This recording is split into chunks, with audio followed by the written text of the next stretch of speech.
La ciudad de París tiene más de 2000 años de historia y su forma ha cambiado mucho a lo largo de los siglos. Antes de ser conquistada por los romanos, París era un pequeño asentamiento en la isla del río Sena, llamada Ile de la Cité.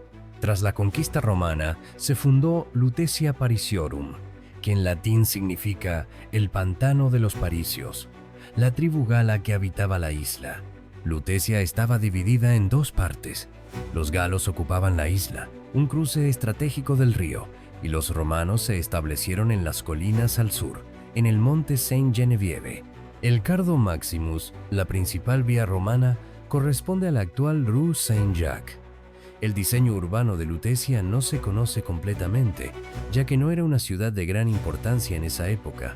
Aún se conservan vestigios como el anfiteatro, que hoy sirve como cimientos de edificios modernos, y en el mismo lugar donde luchaban los gladiadores, los niños franceses juegan al fútbol. Aunque el foro romano desapareció, aún se pueden ver restos de las termas, especialmente el Frigidarium, que ahora forma parte de la abadía medieval de Cluny. En la isla, el lugar ocupado por la Catedral de Notre Dame era el templo de Júpiter, un centro religioso para los romanos. Lutetia fue destruida por los bárbaros galos en el siglo III. Los romanos restauraron la ciudad en el año 360, trasladándola a la isla y construyendo una muralla alrededor de ella para mejorar sus defensas. Desde allí, París continuó expandiéndose en anillos concéntricos definidos por murallas sucesivas. En la Edad Media, la isla siguió siendo el centro de la ciudad, aunque ésta creció fuera de ella. El Cardo Maximus seguía siendo la principal calle, pero el crecimiento orgánico de la ciudad hizo que se perdiera el diseño original. En la París medieval no existían grandes plazas públicas. Las plazas eran espacios residuales, producto de la intersección de calles. La Catedral de Notre Dame se accedía a través de un pequeño recinto frente a la iglesia y el único otro espacio importante era la Place de Grève, hoy parte de la Place del Hôtel de Ville. Había tres puentes principales, el Petit Pont, el Pont Notre Dame y el Pont au Change. Los otros dos puentes eran pequeños, peatonales y de madera, que se caían y reconstruían constantemente. Además, las orillas del Sena estaban completamente construidas, lo que hacía que la ciudad estuviera desconectada del río. Este diseño era común en la Edad Media y aún se puede ver en ciudades como Florencia, donde el Ponte Vecchio está flanqueado por edificios. El Renacimiento italiano se centró en revivir la antigua Roma, aplicando sus conocimientos en arte y arquitectura, y cuando llegó a la monarquía francesa, cada rey ordenaba la construcción de su propia plaza con una estatua ecuestre de sí mismo en el centro. Estas plazas buscaban fomentar el crecimiento de la ciudad y glorificar a la monarquía. Las estatuas ecuestres, comúnmente usadas en Roma para representar líderes militares, eran una pieza central en estas plazas. Durante la Edad Media, muchas estatuas ecuestres fueron fundidas para reutilizar el bronce. La única que se conserva de la antigua Roma es la del emperador Marco Aurelio, en la Piazza del Campidoglio de Roma, que fue protegida por la confusión medieval de su identidad. Las plazas fueron exitosas en activar el tráfico urbano, y la primera en lograrlo fue la Place Dauphine, en el lado occidental de la isla. Al aumentar el tráfico en los puentes sobre el Sena, el reinado de Enrique III impulsó la construcción del Pont Neuf, con el fin de conectar la Ile de la Cité con las orillas norte y sur.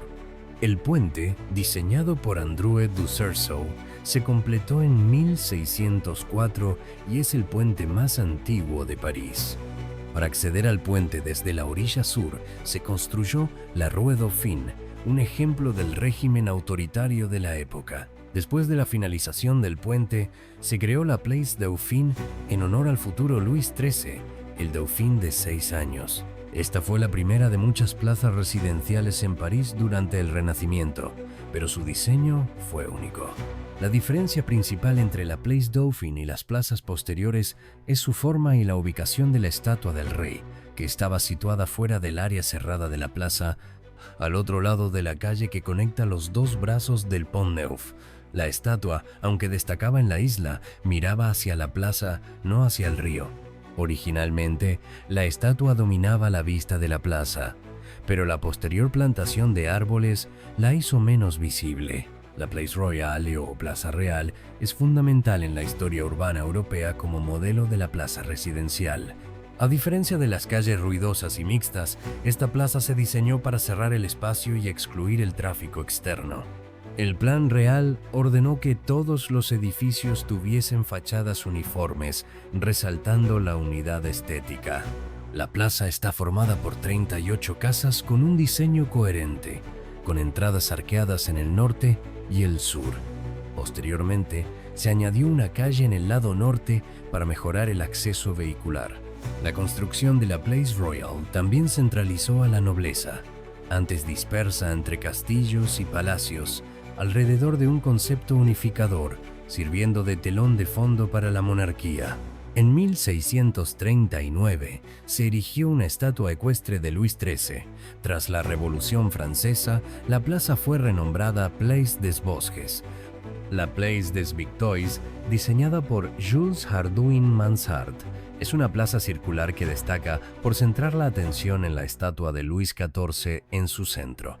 La famosa Plaza Vendôme, diseñada por el mismo arquitecto, fue conocida inicialmente como Plaza Luis, con un diseño octagonal. Los edificios de 3 pisos tienen mansardas con ventanas de bujardilla. La estatua de Luis XIV fue destruida durante la Revolución y reemplazada por la columna de Austerlitz, erigida por Napoleón en 1810, inspirada en la columna de Trajano en Roma. El Renacimiento influyó en la arquitectura de estas plazas, que se diseñaban con formas puras como círculos o cuadrados, creando espacios cerrados con estatuas ecuestres en su centro, similares al diseño de los foros romanos. En el siglo XVII, el Louvre era un palacio real, y durante el reinado de Catarina de Médici se encargó la construcción del Palacio de las Tullerías, incompleto a su muerte, pero finalizado por Enrique IV.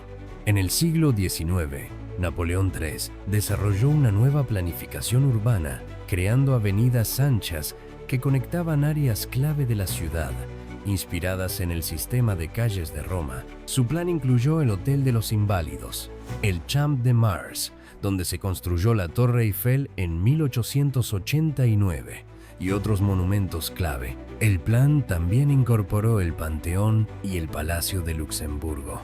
El diseño de París continuó evolucionando con nuevas murallas y bulevares, y hoy los rascacielos se concentran en la Défense, lejos del núcleo histórico. El desarrollo urbano comenzó con el Palacio de Catarina de Médici en el siglo XVI y se extendió durante más de 250 años, culminando en la Plaza de la Concordia, uno de los logros urbanos más grandes de la historia.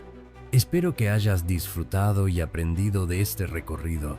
No olvides darle me gusta y suscribirte al canal. Nos vemos en el próximo episodio.